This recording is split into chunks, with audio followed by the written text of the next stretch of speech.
नमस्कार मित्रों, मेरा नाम है आदित्य। आप देख रहे हैं एडवोकेट आदित्य यूट्यूब चैनल। कई बार हम ऐसा देखते हैं कि जो पत्नी होती है पति के साथ नहीं रहना चाहती है और सिर्फ पति से मेंटेनेंस लेने के लिए वो 125 सीआरपीसी का बेवजह में केस करती है और पति से भरण पोषण की मांग करती है। तो ऐसे में अगर आपके साथ भी ऐसा हुआ है, आपकी पत्नी आपके साथ नहीं रहना चाहती है, सिर्फ आपको परेशान करने के लिए, आपके पैसे से अपना गुजर बसर करने के लिए उन्होंने 125 सीआरपीसी लगा दिया है, आपके साथ रहने में उनकी कोई दिलचस्पी नहीं है, तो ऐसे में अब आपको मेंटेनेंस नहीं देना पड़ेगा। क्योंकि आज मैं आप लोगों के लिए एक ऐसा जजमेंट लेकर आया हूं जो रूलिंग जजमेंट है, जिसका यूज आप अपने केस में कर सकते हैं, जिसमें कोर्ट ने साफ कह दिया है कि पति से अकारण अलग रहने वाली पत्नी को मेंटेनेंस पाने का कोई अधिकार नहीं है। तो क्या जजमेंट है, कौन सी कोर्ट ने दिया है, आइए थोड़ा सा डिटेल में समझ लेते हैं। वीडियो में आगे बढ़ने से पहले मैं आपसे कुछ महत्वपूर्ण बिंदुओं पे चर्चा कर लेना चाहता हूं। पहली चीज तो ये कि मेरी एक किताब पब्लिश हुई है जिसका नाम है legal guide for husband in matrimonial cases. जैसा इस किताब का नाम ही है legal guide for husband in matrimonial cases, वैसा ही इस किताब का उद्देश्य भी है। इस किताब में आपको मैट्रिमोनियल केस जैसे 498, 125 CrPC, DV act, section 9, divorce case, इन सब मुकदमों के संबंध में काफी अच्छी जानकारी मिल जाएगी। कैसे मुकदमा लड़ना है, कैसे बचाव करना है, कैसे प्रक्रिया चलेगी, कैसे डिस्चार्ज होंगे, कैसे सेक्शन 9 करेंगे, कैसे जीतेंगे, कैसे डीवी के केस जीतेंगे, कैसे 125 सीआरपीसी खारिज कराएंगे, कैसे डिवोर्स लेंगे, किस प्रकार से ड्राफ्टिंग करेंगे, कैसे अपना पक्ष मजबूत करेंगे, सारी चीजें समझ सकते हैं। तो यदि आप इस किताब को बाय करना चाहते हैं तो किताब का मूल्य जो है वो 600 रुपए है, जिसमें 100 रुपए कोरियर चार्ज है। किताब को बाय करने के लिए या डिटेल में समझने के लिए व्हाट्सएप पर मैसेज करिएगा।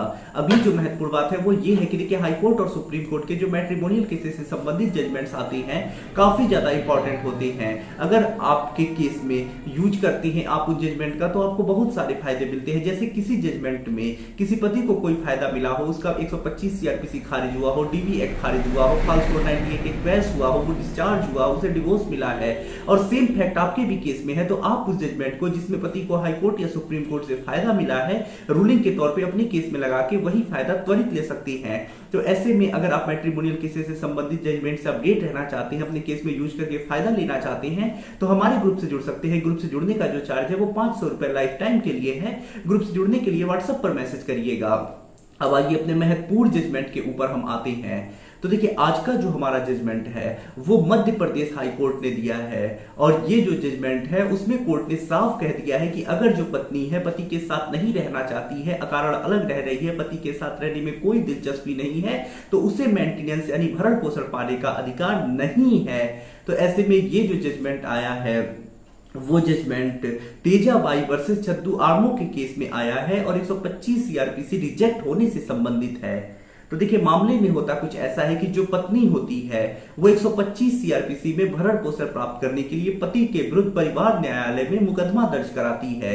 जब मुकदमा दर्ज कराती है, पूरा मुकदमा चलता है, लास्ट में कोर्ट ये पाता है कि जो पत्नी है पति से अकारण अलग रह रही है, तो ऐसे में कोर्ट ये कहता है कि पति से अकारण अलग रहने वाली पत्नी को भरण पोषण पाने का कोई अधिकार नहीं है और उसका 125 सीआरपीसी का केस खारिज कर देता है। जब 125 सीआरपीसी का केस फैमिली कोर्ट खारिज कर देता है तो जो पत्नी होती है रिवीजन में हाई कोर्ट जाती है, जहां वो पक्ष रखती है कि जो फैसला हुआ है गलत है, वो पत्नी है उसे मेंटेनेंस मिलना चाहिए, कुछ नहीं करती है, बेरोजगार है, जो पति है कमाता है और जो फैसला है गलत हुआ है उसे पलट दिया जाए और मुझे मेंटेनेंस दिया जाए। जो पति होता है अपना पक्ष रखता है कि जो पत्नी है अकारण अलग रह रही है, ऐसे भी उसे मेंटेनेंस पाने का अधिकार नहीं है, केस रिजेक्ट किया जाए।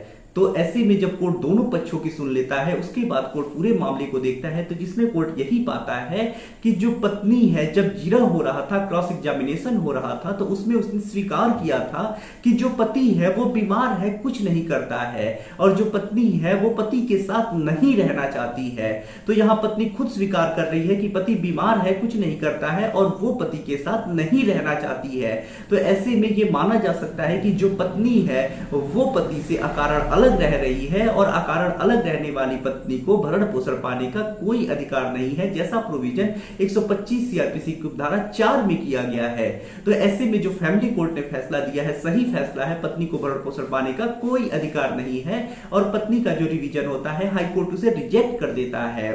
तो अगर आपकी भी पत्नी आपसे अलग रह रही हैं, अकारण अलग रह रही हैं, उनके पास अलग रहने का कोई उचित कारण नहीं है, तो आप इस जजमेंट को रूलिंग के तौर पे लगा के पत्नी का 125 सीआरपीसी का केस खारिज करा सकते हैं, उसे भरण पोषण देने से बच सकती हैं। जजमेंट का लिंक आपको डिस्क्रिप्शन में मिल जाएगा।